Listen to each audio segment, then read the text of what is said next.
Nostalgia can be a powerful thing, and that's part of the appeal. We look back at things that are long gone or long since past their prime and think, those were cool things that we did back then. The 70s may have been 5 decades ago in the literal sense, but for some, it's something they still think about often. Not the least of which is because there were some things that were both ahead of their time and things that we wish would never have gone away. So today, let's have a look at the great things from the 70s that have faded away. But before we begin, make sure to like the video and subscribe to the channel so that we can relive these memories together in the future. Number 10. Portable CD players. Now I know that getting music these days has never been easier. You can just go to your search bar on YouTube or your favorite streaming, after you're done with this video of course, and pick out a song that you want to listen to, and play it without a care in the world. But back in the 1970s, it wasn't all that easy, especially if you wanted to listen to music on the go. In 1979, things would change dramatically with the arrival of the Sony Walkman.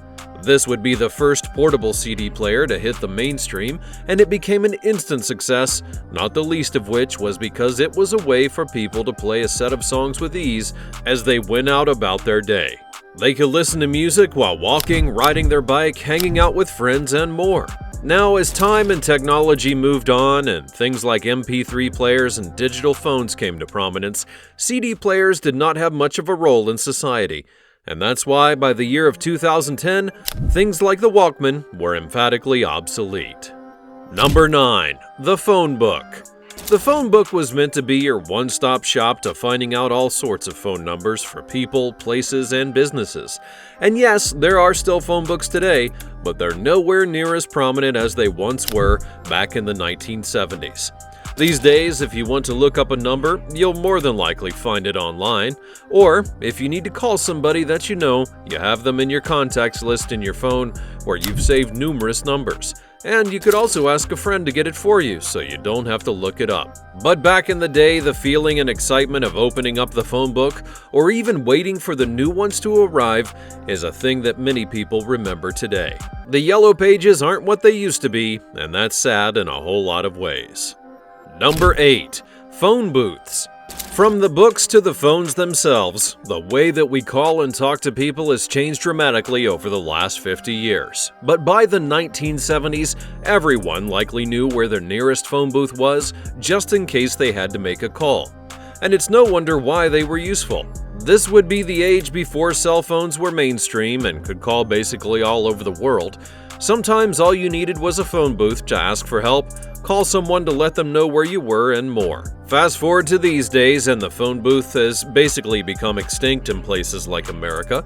And while they still do exist in other countries and places around the world, they exist solely in our hearts as a piece of nostalgia having long been lost. Number 7. VCRs. VCRs were a part of everyone's childhood in more ways than one. Long before the DVR came along, if you wanted to record something on television or watch a movie, you needed a VCR. While they're vastly outdated now, they were cutting-edge technology for the time, and think of it like this. Back in the 1970s when they were first made, if you missed something on TV, whether it be your favorite sitcom or an episode of a late-night talk show, the only chance you had of seeing it again was in syndication.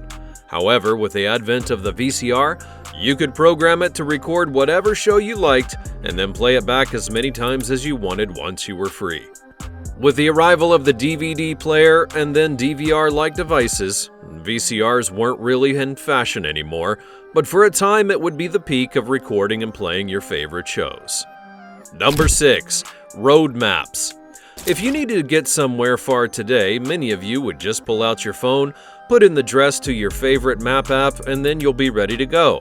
But don't be sad, because I do the same thing all the time when I'm often going on a long-distance trip.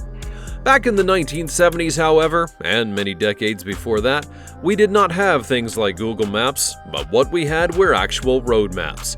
These incredibly accurate maps were able to be gotten in state form, county form, and even country form if you needed them, and it was how people did their road tripping, and it wasn't for the faint of heart. If you read the map incorrectly, you could end up somewhere else entirely.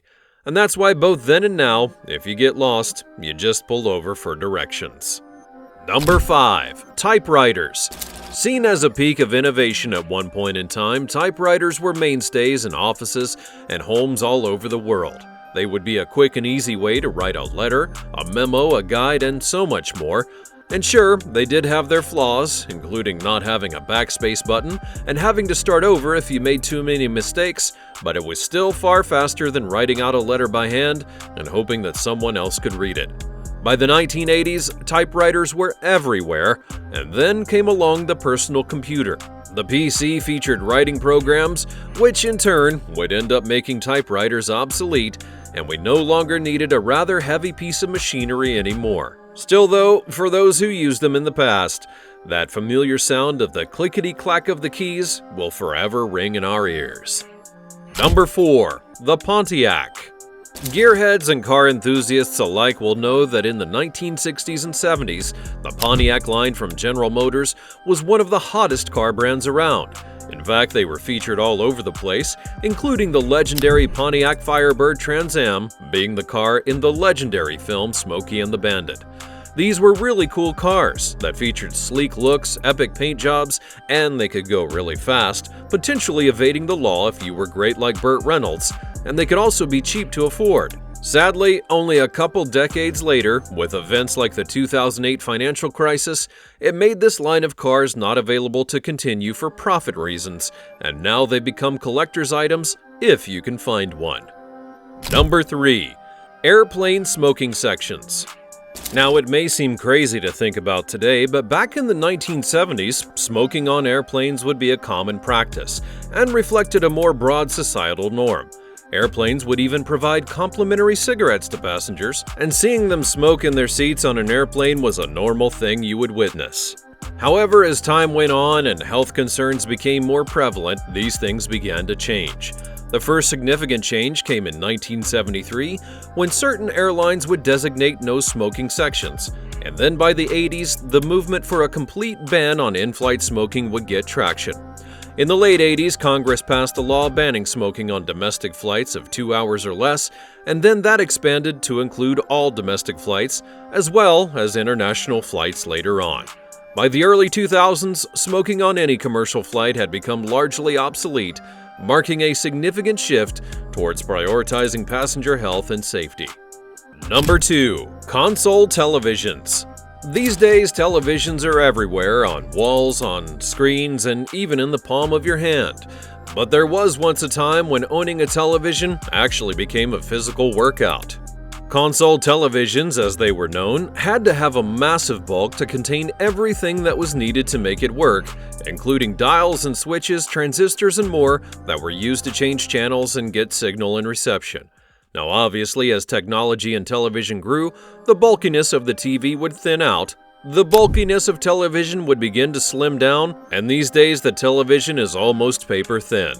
Number 1. Disco. Disco was a pretty good time in musical history, and like with every decade, it was the music of the period, giving rise to many iconic bands and songs that people still play, listen to, and enjoy today. It was an energetic and dance-heavy brand of music, promoting big hair, fancy clothes, and having a true groove on the dance floor. And while disco may be dead in many ways, those who remember it can still name all the classics. And some might argue that it's still better music than anything that we have today. I'm so glad you've joined me for this look at great things from the 70s that have faded away. Which of these memories live long in your heart? Be sure to let me know all about it in the comments section down below. And perhaps there are other things from the 70s that I failed to put on this list. Make sure that you like this video, subscribe to the channel, that way we can continue to live on in our memories well into the future together. Thanks for watching, and I'll see you next time.